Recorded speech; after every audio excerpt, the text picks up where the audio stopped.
Good day, my name is Sky, and I appreciate you spending some study time with me. I'm here to help you make money in online poker by teaching you key strategies and getting you to take action.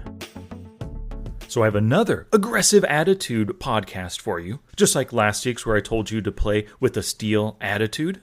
Well, this week you're going to have a bring it on attitude. This is perfect for those of you who may have difficulty using aggression, but also difficulty facing aggression. So please go to the show notes page, smartpokerstudy.com/pod508 to help you take notes with this episode. And I have a video embedded there where I review 12 hands from a very aggressive poker session. So I'll see you on the show notes page, smartpokerstudy.com/pod508. And without further ado, let's do this. Gambate! Well, where you at now, boy?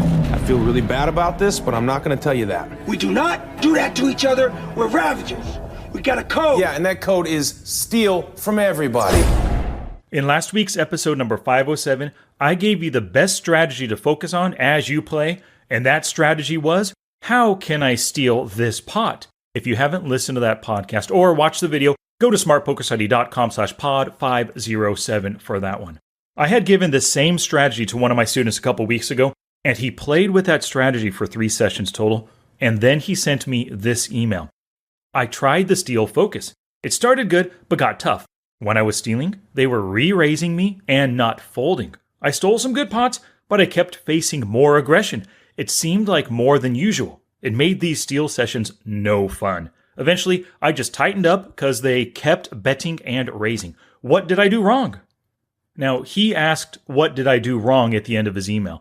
And he actually did not do anything wrong. This is one of the ways that real life bleeds into poker.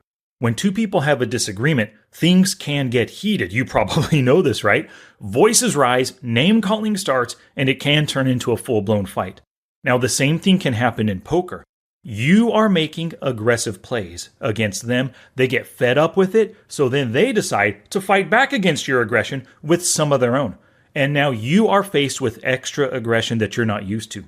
Now, if you're playing an aggressive session, and then you're also facing that extra aggression that you're not used to, you can revert to your normal, tight style of play. I think that's just a natural reaction here. So, I want you to play with a bring it on attitude. First, you are going to welcome their aggression. So instead of thinking something like, holy cow, this is more than the usual bets and raises, I want you to think instead, raise your fist, point at your opponent's avatar on the screen, and say, yeah, bring it on. Now that you're welcoming their aggression, expect their aggression and plan for it. So, let's say you faced a few 3-bets. Maybe a player in the small blind has made 3-bets against other players. Before you open raise, expect him to 3-bet. So what are you going to do if he 3-bets to 8 big blinds? What if it's 9, 10, or 12 big blinds? Make that plan ahead of time. And if your plan is anything that smells like a bluffy sizing, like 7.5 big blinds, you're going to open raise, then you're going to re-raise to 24 big blinds. Boom, you open for 2.5. He makes it 7.5. You go 24 big blinds, and he folds. You made a plan, and you implemented it. Now, here's a key aspect when you're purposefully playing with aggression. Don't use blind aggression to steal pots. You must know that they can find a fold. You want to use as much information as possible to make reads so that you know they can find a fold. So think about their range and how it interacts with the board, their position, their tendencies, the plays that they make and the plays that they don't make. Think about their stack size and think about the pot size. And use all of that information to gauge whether or not they can find a fold. And if they can find a fold, steal. If you don't think they can fold, don't steal. You also want to pay attention to your image and your statistics. So if you're running something like a 40/38 game, they will not respect your open raises. If you've 3-bet 4 times in the past 6 rounds, they're not going to respect your 3-bets. If you've c-bet every flop and every turn, they will not respect your c-bets. And because you're using a ton of aggression and they notice it and they're not going to respect it, pay attention to their anger level. If you've been pounding them with aggression and you also stacked them once or twice, they're going to be super angry. You are now their sworn enemy. So be ready for their big bets and their raises, their all-in shoves, all that stuff.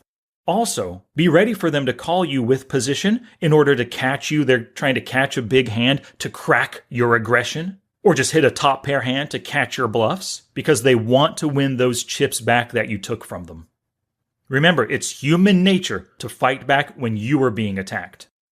Well, now it's time for you to take action. First, please subscribe if you want to see more videos like this. Like the video if you like the video, and I always love to see your comments. But what I really want you to do is to play with a bring it on attitude. Play 5 or more sessions, and the idea here is you're building your tolerance for aggression, not just facing aggression, but also practicing that aggression. And to help you get aggressive, you can watch a 12 aggressive hand history review that I did just the other day. There's a link in the description down below, and you can see how I use aggression and how I fight against their aggression. Well, thank you so much for watching, and I'll see you in the next one.